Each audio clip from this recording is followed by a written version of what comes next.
Tunggu, jangan di skip. Katanya nama Tuhan akan tertulis di dahi kita. Apa maksudnya? Halo teman-teman, kembali lagi di Cornerstone Connection. Wow, itu kayak hadiah yang orang-orang nantikan. Bayangin tahun baru mau apa? Mau masuk surga. Amin. Datang meminta. Kalau misal lagi sakit, datangnya kemana? Dokter. Mana nih? Kok jadi beda dia? Kalau dikatakan anak Allah kayaknya bangga banget rasanya ya, gitu ya. Beda banget ya. Bukan nama orang tua lagi, oh anaknya si ini gitu, enggak ya. Tapi anak Allah, kalau dibilang anak Allah rasanya bangga sekali. Betul. Ya, kalau tidak ada kemauan untuk berubah, maka sulit untuk dapat diubahkan. Mengapa? Karena dikatakan kalau ekstrim berarti kan harus ada usaha yang kuat, tekad yang kuat, semangat yang kuat. Karena kalau tidak ada semuanya itu, tidak ada satu hal itu, maka tidak akan berubah secara sepenuhnya. Jadi perlu kita sama-sama.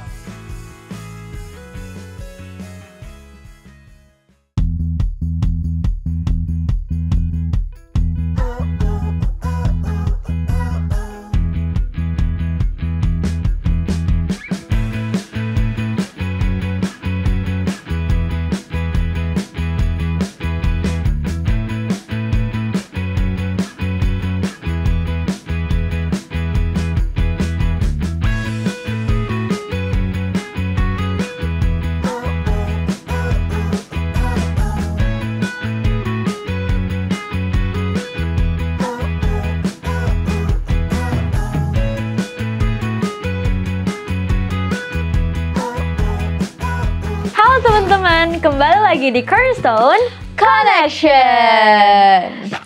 Kami hadir lagi untuk pelajaran terakhir triwulan keempat tahun 2024. Bersama dengan aku Janice dan sini ada teman aku. Halo semuanya, kembali lagi bersama aku Mauren. Hai Mauren. Gimana Janice minggu ini? Puji Tuhan, luar biasa sekali. Liburannya enak banget. Kemana? Udah kemana aja? Masih keliling-keliling rumah aja sih. Jogging, olahraga. Oke. Kamu? Aku belajar Alkitab. Menyelesaikan tugas Pathfinder. Wih, udah mau jadi Master Guide. Amin. Semoga kamu juga. Iya, aku juga. Kamu belajar roh nubuat. Amin. Baiklah. Buat teman-teman, kita mau kasih tahu lagi nih yang belum punya buku. Tapi bukan buku ini mungkin ya. Iya, udah. Mungkin udah tinggal satu sahabat lagi. Nah, buat teman-teman yang mau nih buat triwulan depan, silakan langsung hubungi call center Hope Channel di sini atau di sini, atau Instagram Hope Channel Indonesia. Dan ingat kalau ini gratis, jadi nggak perlu takut kalau akan dipungut biaya. Tapi ini gratis. Nah, kita mau masuk ke pelajaran terakhir tahun ini. Tahun ini, triwulan ini pelajaran terakhir. Selamat tahun baru. Selamat tahun baru. Judulnya apa sih, Kak Lauren? Judulnya adalah Pemulihan Ekstrim Edisi Surga. Wow. Extreme Makeover. Wow. Kita langsung aja baca ya. Kalau yang belum punya buku nih, Kak Jenis yang akan dapat buku baru ya. Kalian bisa buka Alkitab dalam Wahyu 22 ayat 1 sampai 14. Yes. Oke. Mungkin aku mulai. Yes. Baik. Masuk ke dalam cerita. Lalu ia menunjukkan kepadaku sungai air kehidupan yang jernih bagaikan kristal dan mengalir keluar dari tahta Allah dan tahta anak domba itu. Di tengah-tengah jalan kota itu, yaitu seberang menyeberang sungai itu, ada pohon-pohon kehidupan yang berbuah 12 kali, tiap bulan sekali, dan daun pohon-pohon itu dipakai untuk menyembuhkan bangsa-bangsa. Maka tidak akan ada lagi laknat. Tahta Allah dan tahta anak domba akan ada di dalamnya, dan hamba-hambanya akan beribadah kepadanya, dan mereka akan melihat wajahnya, dan namanya akan tertulis dari mereka. Dan malam tidak akan ada lagi di sana, dan mereka tidak memerlukan cahaya lampu dan cahaya matahari, sebab Tuhan Allah akan menerangi mereka, dan mereka akan memerintah sebagai raja sampai selama-lamanya. Lalu ia berkata kepadaku, perkataan-perkataan ini tepat dan benar, dan Tuhan Allah yang memberi roh kepada para nabi, telah mengutus malaikatnya untuk menunjukkan kepada hamba-hambanya apa yang harus segera terjadi. Sesungguhnya aku datang segera. Berbahagialah orang yang menuruti perkataan-perkataan nubuat kitab ini. Dan aku, Yohanes, akulah yang telah mendengar dan melihat semuanya itu. Dan setelah aku mendengar dan melihatnya, aku tersungkur di depan kaki malaikat yang telah menunjukkan semuanya itu kepadaku untuk menyembahnya. Tetapi ia berkata kepadaku, Jangan berbuat demikian. Aku adalah hamba, sama seperti engkau dan saudara-saudaramu, para nabi dan semua mereka yang menuruti segala perkataan kitab ini. Sembahlah Allah. Lalu ia berkata kepadaku, jangan memeteraikan perkataan-perkataan nubuat dari kitab ini, sebab waktunya sudah dekat. Barang siapa yang berbuat jahat, biarlah ia terus berbuat jahat. Barang siapa yang cemar, biarlah ia terus cemar. Dan barang siapa yang benar, biarlah ia terus berbuat kebenaran. Barang siapa yang kudus, biarlah ia terus menguduskan dirinya. Sesungguhnya aku datang segera dan aku membawa upahku untuk membalaskan kepada setiap orang menurut perbuatannya. Aku adalah Alfa dan Omega, yang pertama dan yang terkemudian, yang awal dan yang akhir. Berbahagialah mereka yang membasuh jubahnya, mereka akan memperoleh hak atas pohon-pohon kehidupan dan masuk melalui pintu-pintu gerbang ke dalam kota itu. Kemarin minggu lalu kita belajar Wahyu 20. Sekarang kita Wahyu 22. Which is lanjutan dari Cerita minggu lalu. Nah, jadi apa sih yang diceritain di sini? Jadi ini masih seputar ya penglihatan Yohanes. Dan di situ tuh Yohanes lihat ada sungai yang jernih dan sungai itu disebut air kehidupan. Dia mengalir dari tahta Allah dan Yesus. Dan di dekat sungai itu ada pohon kehidupan yang berbuah setiap bulan. Dan daunnya bisa menyembuhkan semua bangsa. Wow. Berarti betapa amazing bener pohon itu ya. Iya. Kayak bayangin ada satu pohon yang buahnya bisa muncul tiap bulan. Bener. Mungkin rasanya manis. Soalnya kan pohon berbuah tuh lama ada musimnya. Iya ada musim, makanya ada musim mangga. Bener. Tapi ini tiap bulan dan daunnya bisa menyembuhkan semua penyakit. Wow. Dan apalagi yang kita baca tadi itu? Nah, di tempat ini pun gak ada lagi kutukan, gak ada malam, gak ada cahaya buatan, karena Tuhan sendiri yang akan menerangi semuanya. Nah, malaikat mengingat bahwa pesan ini benar dan waktunya sudah dekat.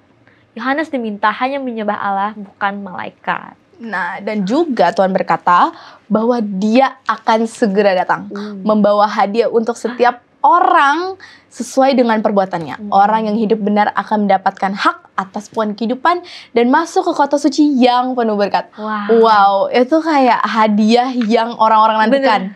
Bayangin tahun baru mau apa? Mau masuk surga. Amin. Semoga itulah harapannya ya. Dan apalagi mungkin yang mungkin punya penyakit kan mungkin, atau siapapun yang punya penyakit pasti kerinduannya mau sembuh dan mau segera masuk dalam kerajaan surga. Amin. Oke. Nah, sekarang kita mau ngapain ya, Kak Janice? Kita mau tanya nih ke Profesor Connor dalam segmen Apakah Kamu Tahu? Keyakinan bahwa kita akan hidup selamanya di suatu tempat telah mempengaruhi setiap peradaban sepanjang sejarah. Suku Aborigin di Australia membayangkan surga sebagai pulau jauh di barat. Suku Finns di timur. Sementara suku Peru dan Polinesia dari Meksiko percaya bahwa mereka pergi ke matahari atau bulan setelah meninggal. Epik Gilgamesh dari Babilonia kuno menggambarkan tempat peristirahatan pahlawan dan pohon kehidupan. Bangsa Mesir menyertakan peta menunjuk kehidupan berikutnya di samping tubuh yang diawetkan, dan bangsa Romawi secara umum percaya orang benar akan menikmati taman Elysian. Walau gambaran tentang kehidupan setelah kematian berbeda-beda, hampir semua peradaban percaya akan kehidupan setelah kematian itu. Bukti antropologis menunjukkan bahwa setiap budaya memiliki keyakinan bahwa tentang dunia abadi yang belum terlihat. Kalau kalian gimana? Semua harus pakai standar firman Tuhan ya, bukan teori dunia. Mau belajar lebih banyak lagi? Stay tune terus di Cornerstone Connection.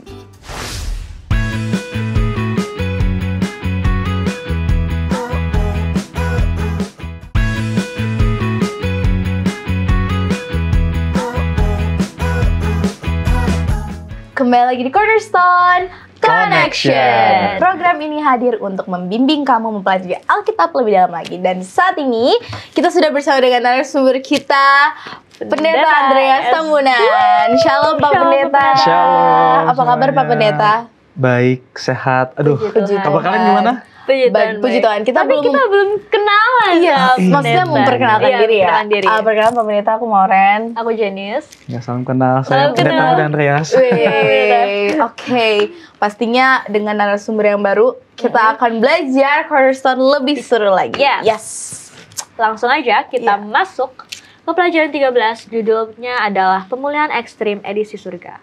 Aku akan bacakan ayat inti yang terdapat dalam Wahyu 21 ayat 2-3 yang berisi, dan aku melihat kota yang kudus, Yerusalem yang baru, turun dari surga dari Allah, yang berhias bagaikan pengantin perempuan yang berdandan untuk suaminya. Lalu aku mendengar suara yang nyaring dari tahta itu berkata, "Lihatlah, kemah Allah ada di tengah-tengah manusia, dan ia akan berdiam bersama-sama dengan mereka. Mereka akan menjadi umatnya, dan ia akan menjadi Allah mereka." Oke, Pak Pendeta, jadi tadi kita udah masuk ke dalam cerita, kita udah bercerita, dan Janice tuh kayak juga banyak banget pertanyaan, begitu juga dengan aku. Iya. Jadi Kita aku mau selalu tanya banyak. Pak Pendeta, nih kan tadi air kehidupan sama pohon kehidupan. Kira-kira Pak Pendeta apa sih makna simbolis dari sungai air kehidupan dan pohon kehidupan dalam penglihatan Yohanes ini, Pak Pendeta? Oke, jadi kita pelajari di pelajaran yang ke-13 ya, Yes. pemulihan. Tapi apa maksud hubungannya dari pelajaran ini? Tadi ditanya tentang sungai air kehidupan dan pohon kehidupan itu sendiri. Ya, kira-kira apa maknanya ya? Oh, itu dia. Makanya itu kita tanya. Makanya tanya ya. Iya, betul sekali. Ya, jadi memang ternyata sungai air kehidupan kalau kita lihat kan mengalir terus ya. Iya. Mengalir terus, nggak ada ujungnya gitu rasanya.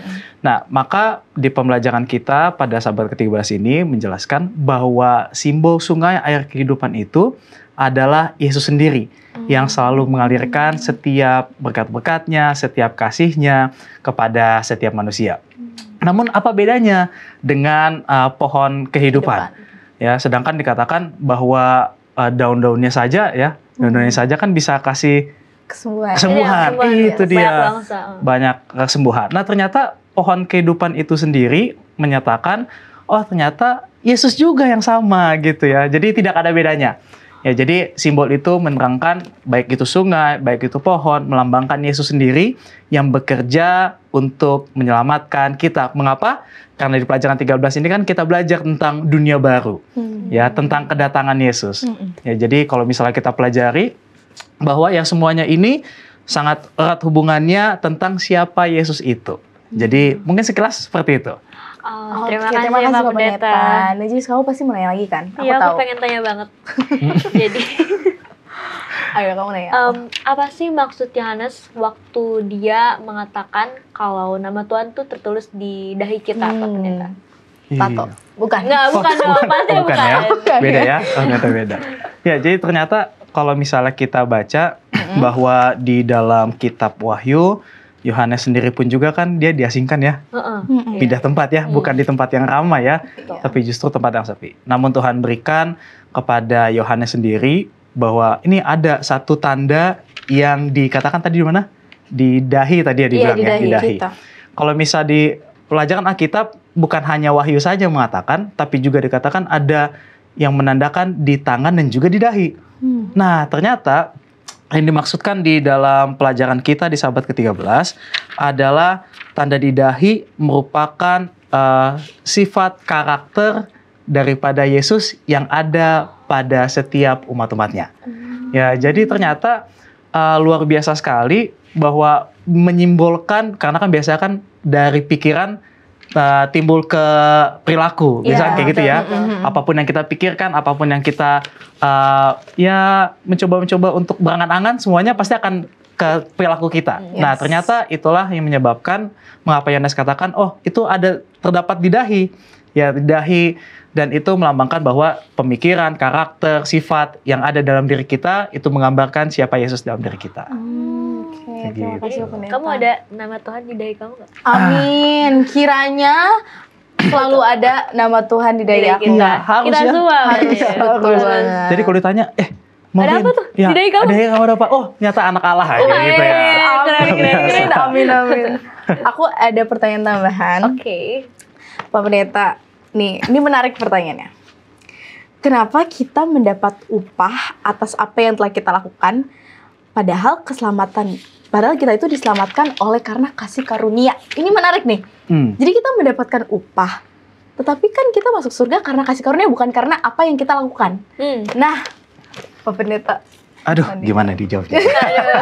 Ya, tapi ternyata pertanyaan tadi pertanyaan bagus ya. Jadi kalau bisa dibilang, loh bukannya kita selamat oleh karena kasih karunia, bukan karena perbuatan. Kalau misalnya perbuatan, jadi semua orang bisa semua dong masuk gitu ya. Berlomba-lomba siapa yang paling banyak berbuat baik gitu ya, buat baik. Nah, tapi ternyata disebutkan di pelajaran kita bahwa ya bukan karena perbuatan, tapi tetap kasih karunia. Tapi dikatakan bahwa upahnya itu adalah surga yang sudah Tuhan sediakan. Nah, itu mengapa pelajaran sahabat 13 adalah perubahan ekstrim kan? Yang tadinya kita berdosa, yang tadinya kita banyak salah, lalu Tuhan pulihkan kita, Tuhan sempurnakan kita. Yang tadinya siapa di sini suka marah-marah? Ada suka marah-marah di rumah? Gak ada, kita semua orang kesabaran. Amin. Gak ada ya? Ya, puji Tuhan kalau nggak ada. Tapi kalau misalnya ada, teman-teman pun juga, teman-teman Cornerstone, siapa tahu ada sifatnya yang tadinya buruk, Tuhan pulihkan, dan itu oleh karena kasih karunia Tuhan, akhirnya upahnya adalah sama-sama bisa masuk ke dalam kerajaan surga. Jadi upahnya itu surga. Bukan duit ya. Betul ya, sekali ya.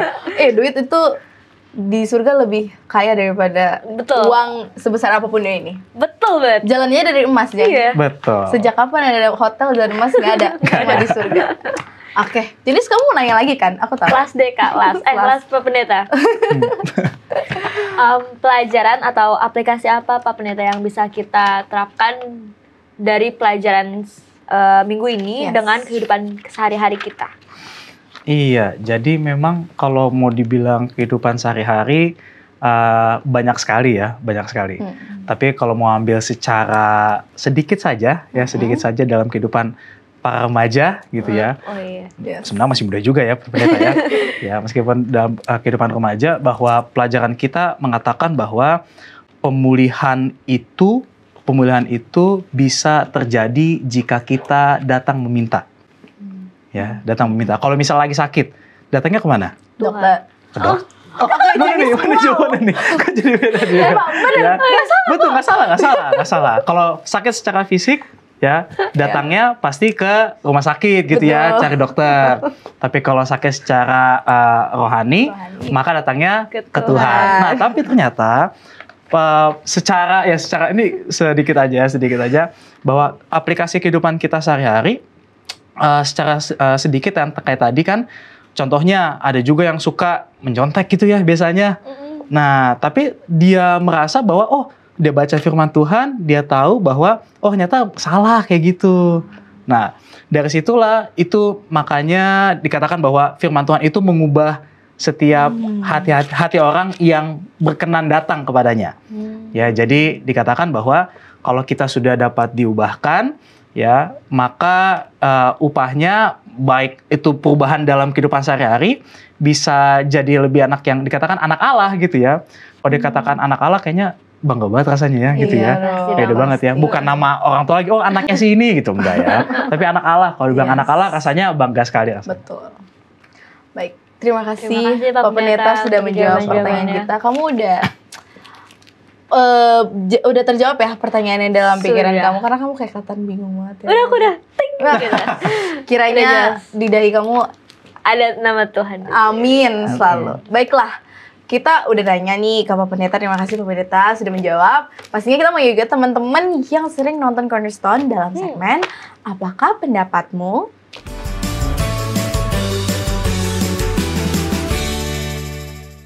Halo, nama saya Jericho Siaan dari kelas 12 Perguruan Advent 15 Ciracas. Halo, nama saya Bigel Nababan, saya dari kelas 12 dari SMA Advent 15 Ciracas. Halo, nama aku Mutiara, aku kelas 12 dari SMA Advent 15 Ciracas. Halo, perkenalkan nama aku Angel, aku dari kelas 12 SMA Advent 15 Ciracas. Halo, perkenalkan nama saya Vanetta dari kelas 12 dan dari SMA Advent 15 Ciracas.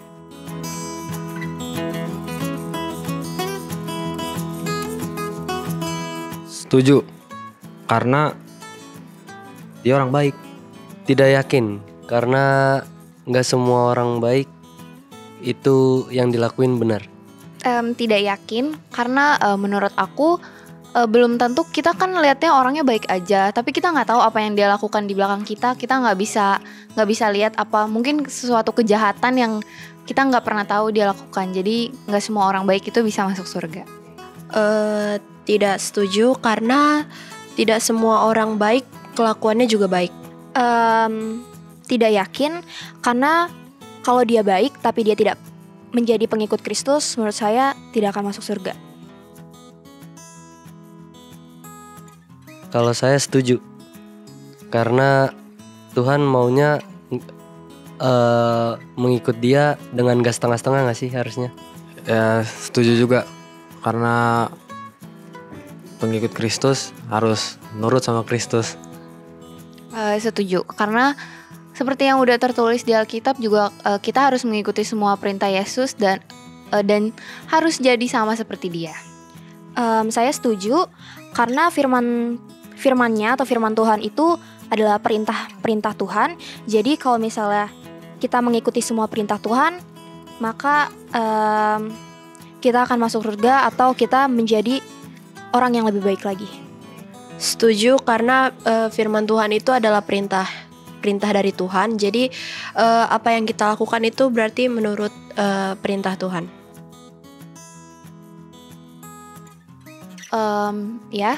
Aku setuju karena sudah tertulis juga bahwa semua orang yang percaya itu akan masuk surga, tetapi orang yang tidak percaya kepada Yesus akan binasa. Setuju karena seperti yang kita tahu ya, orang baik itu biasanya pasti akan masuk surga dan yang jahat akan masuk neraka. Tidak yakin karena semua yang bertobat itu masuk surga, tapi yang gak mau bertobat itu masuk neraka. Tapi Tuhan tuh juga memfirmankan bahwa dia akan mengampuni orang-orang yang mau bertobat. Tidak yakin karena belum ada buktinya. Tidak yakin karena nggak tahu aja. Tidak setuju karena menurut saya surga itu cuman akan ada ketika Tuhan itu sudah datang ke dunia ini. Jadi di dunia ini tuh nggak ada surga. Tidak setuju karena di dunia ini semakin lama semakin jahat. Jadi menurut saya tidak ada surga di dunia ini. Sebenarnya di sini aku tidak yakin karena surga di dunia ini tuh kebanyakan orang-orang taunya dalam hal negatif. Tidak setuju karena dunia ini harusnya beda gak sih sama surga? Surga kan suci. Tidak setuju karena surga tempatnya ada di surga, bukan di dunia. Jika bertobat, saya setuju banget karena Tuhan itu Maha Pengampun. Dia mau mengampuni umatnya, baik itu kesalahan besar atau kecil, asalkan bertobat. Setuju, karena Tuhan gak membeda-bedakan apa yang dilakukan umatnya asal dia bertobat. Iya, saya setuju karena itu karena tertulis di Alkitab. Setuju, karena Tuhan itu maha pemaaf, jadi dia akan memaafkan semua orang yang ingin bertobat. Aku setuju karena Tuhan itu maha mengampuni. Jadi semua orang kalau misalnya ada kemauan dari dirinya untuk bertobat, ya pasti semuanya akan masuk surga.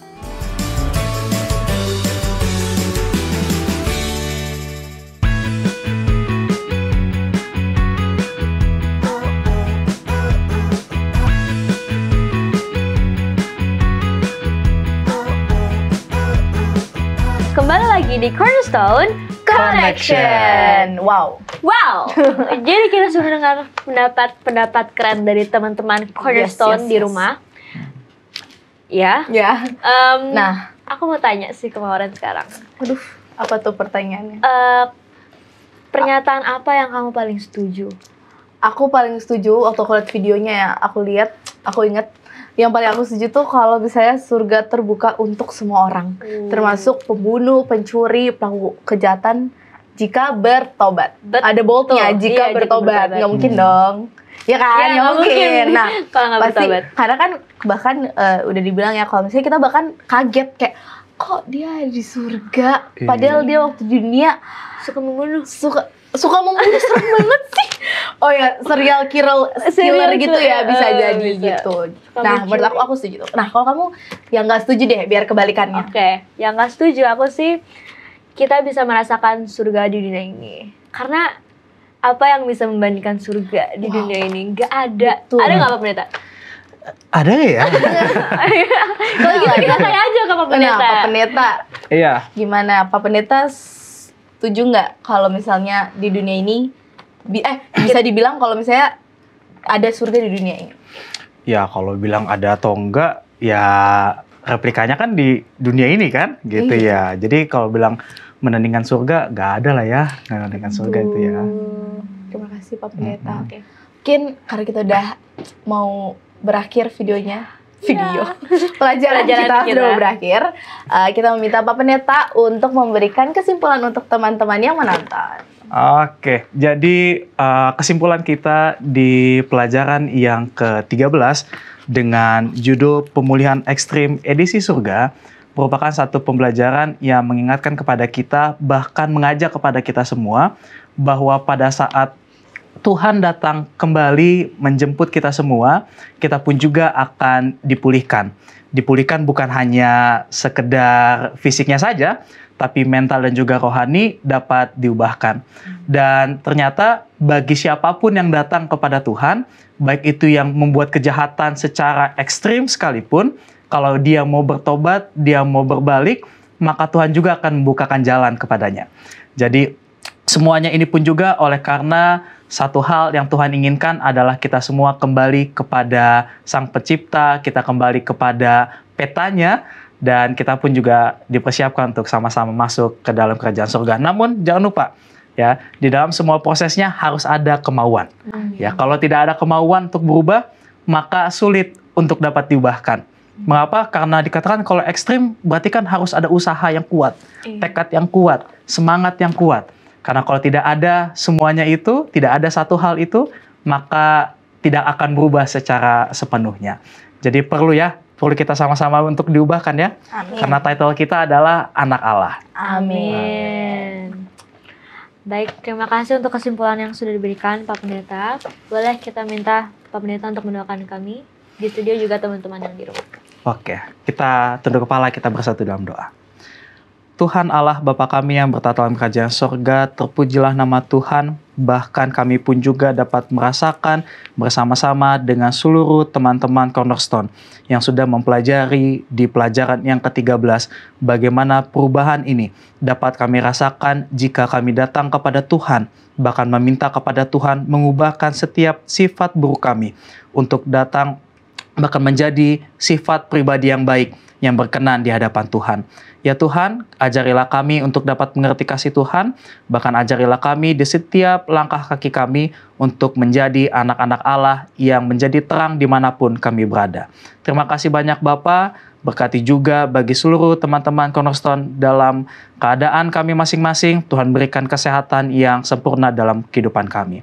Inilah doa kami, dalam nama Tuhan Yesus kami berdoa. Amin. Amin. Terima kasih banyak Pendeta. Terima kasih kembali. Narasumber kita. Terima kasih Jenis.